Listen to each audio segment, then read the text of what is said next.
very much for the opportunity to present to you today. As Ian has highlighted, the digital imperative is a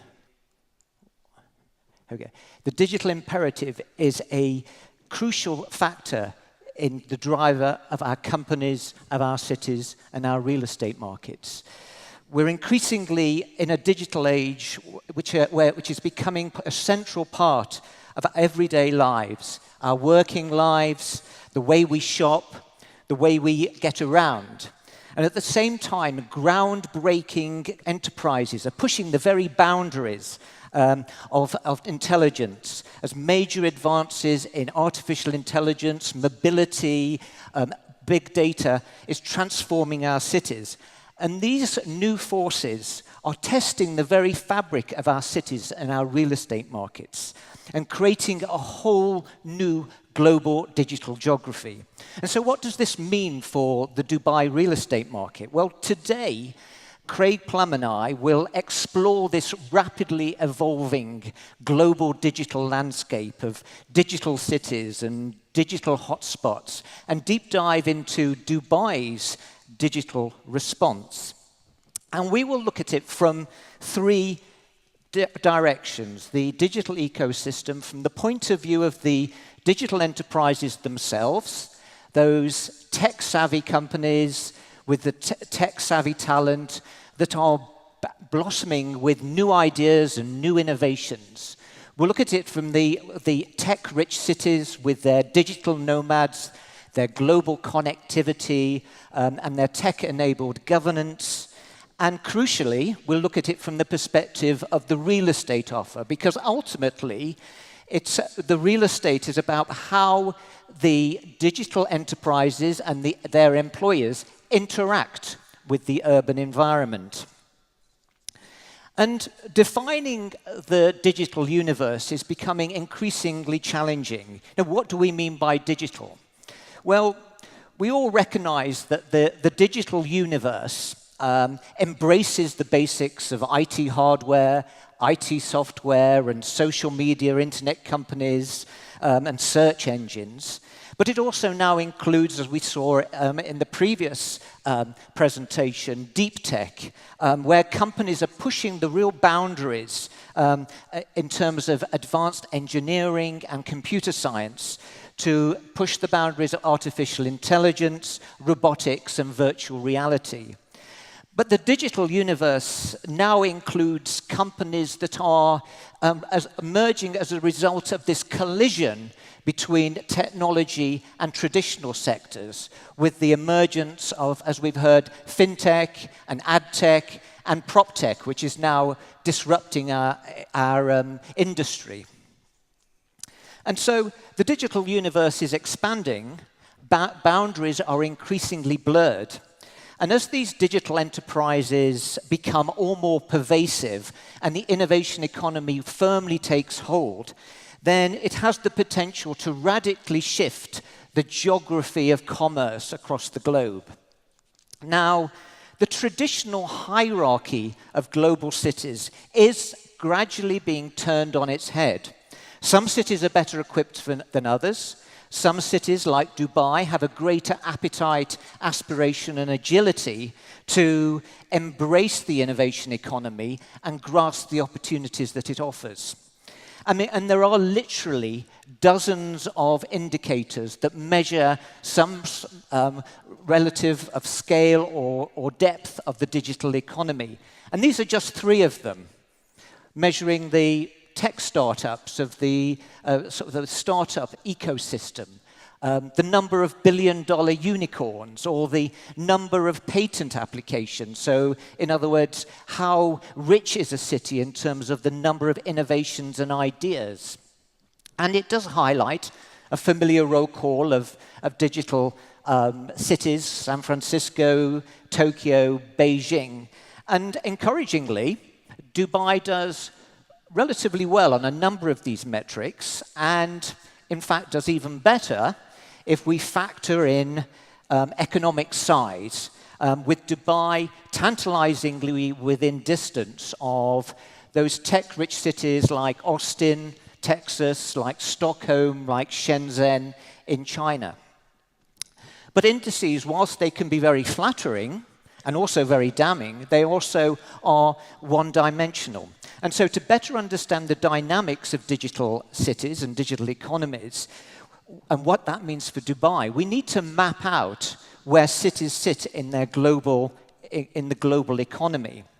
And so rather than relying on indices, what JLL has done is to divide the world into 10 city types that describe the different economic pathways of cities, the different competitive advantage of cities as they relate to the digital economy.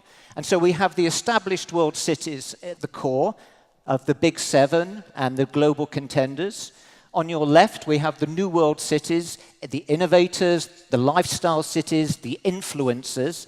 And then on the right, the emerging world cities of the enterprises, the powerhouses, and the mega hubs.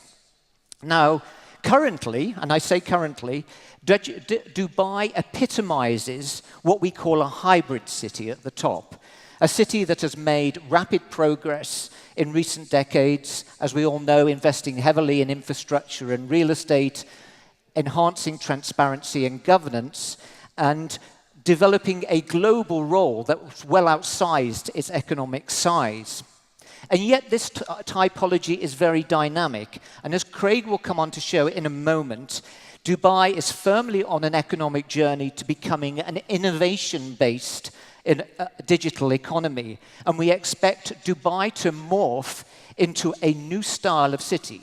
So where does Dubai's journey take us? Well, if we look at, first of all, the enterprises, in many respects, Dubai has many of the characteristics of the Asian enterprises.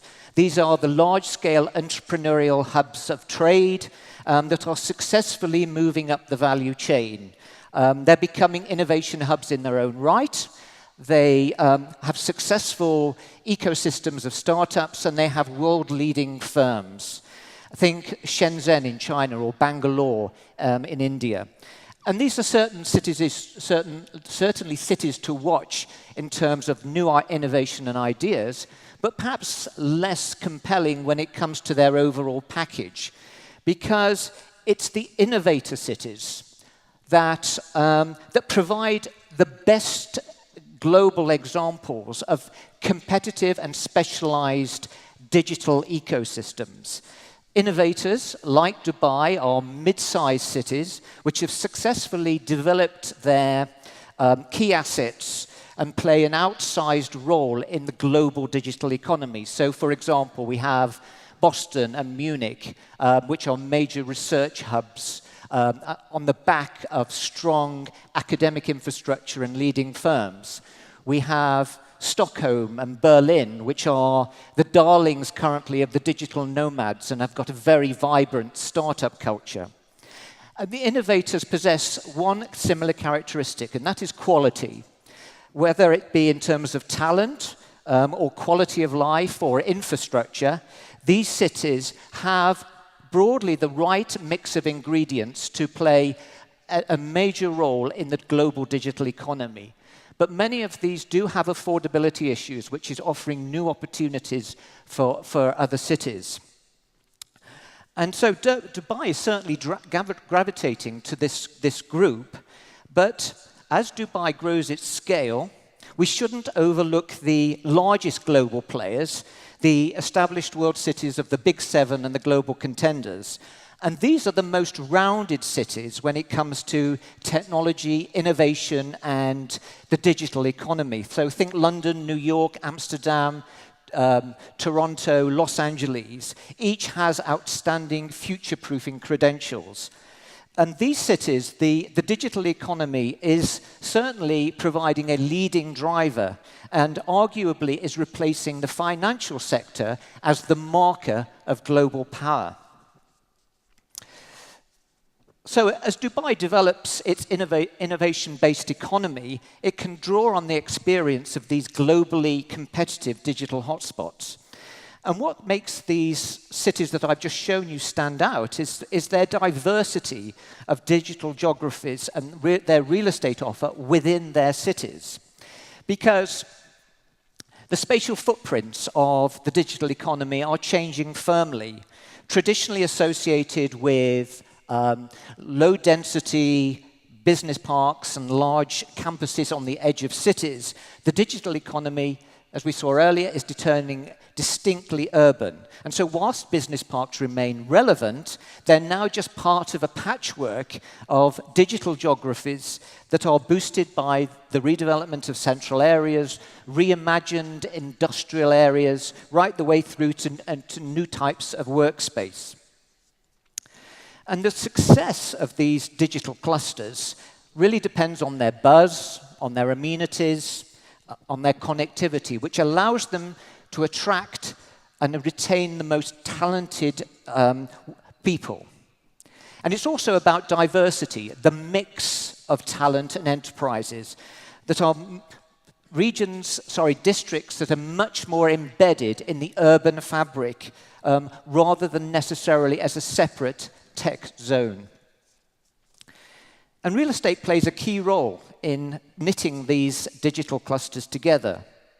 Of course, cost and availability and smartness of real estate is important, but ultimately the role of real estate is about attracting talent, about boosting productivity and creating collaborative environments. So environments that encourage those serendipitous meetings that generate the next world-beating innovation, idea, startup, unicorn.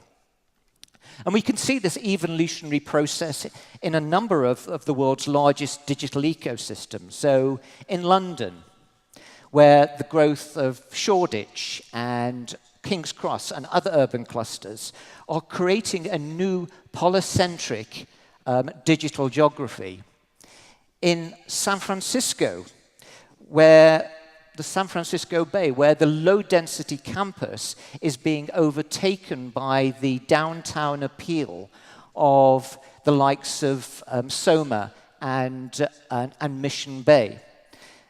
And this diversity of digital clusters is also evident in smaller geographies like Amsterdam, which has a compelling mix of the startup culture in the canal area through to new offices in the ODE and the reimagined space in B Amsterdam.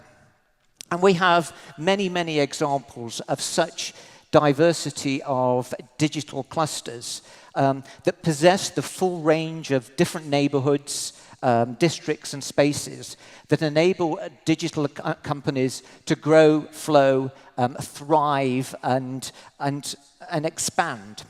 So how does Dubai fit in the narrative? Well, let me just hand over to Craig to take you through the Dubai story as it relates to the global digital economy.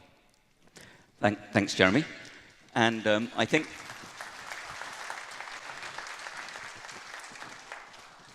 please remember, as Richard said, for JLL, you always get two for the price of one. So I think I've got the short straw today because I've got 3 minutes left before the coffee break. So Richard, I hope you'll give me a couple of minutes grace on that. Thank you. I'll try and make up where I can. So it's my pleasure today to try and take some of the themes that Jeremy has already introduced and apply them to what's going on in Dubai. The first thing I'd want to say is that Dubai already has a number of clusters of economic activity, a number of clusters of digital companies. So there's nothing new there. And what we're seeing in Dubai is that a number of those types of cluster that Jeremy has already mentioned are already here in Dubai. Of course, traditionally, it started from the CBD, so traditional high-rise office developments. Obviously, the CBD in Dubai has moved over time from Deira down through DIFC to downtown. The one point I would make at this is that those central areas of Dubai only account for about 30% of all the office space across the city. So the other 70% of the office space across the city is located in some of these types of areas. We've got the reimagined urban areas, we've got urban transformation projects, transportation hubs such as JAFSA and DAFSA. We've got academic drivers such as Academic City, Knowledge Village. We've got low-density business parks such as Silicon Oasis and Dubai Internet City. And we've got edge city developments such as business bay. So Jeremy's already talked about diversity. Dubai already has a very diverse set of real estate solutions to attract different types of companies to different environments. One thing that Jeremy didn't mention on the global level, with a very good reason, is because this feature, the next feature I'm going to talk about, is very much specific to Dubai, and that is free trade zones or special economic zones. Ian has already alluded to some boring things about legislation, but I think legislation is important, and one of the key changes that we're seeing on the legislation side is in respect of free zones. Well, we all know the history. Dubai has currently 26 free zones, ranging from Jafsa, which was the first free zone in 1985, through to the last free zone in 2013. And I would just show of hands, or maybe just shout out, what do you think was the last free zone that's actually been launched in Dubai in 2013? D3, Dubai Design District. And the reason I just point that out now is because that's interesting. I think if there's three words that I've heard so far from Ian and from Jeremy this morning, it would be 3 Ds. So we've got digital, we've got disruption, and we've got diversity. So what all those words have in common, they all start with the letter D. And which city starts with the letter D? Dubai. So the 3 Ds, you think D3, you're thinking Dubai Design District. I'm thinking digital, diversity, and disruption. Or maybe that's what we're looking at today as we talk about the Dubai real estate market. Anyway, so that's enough on free zones.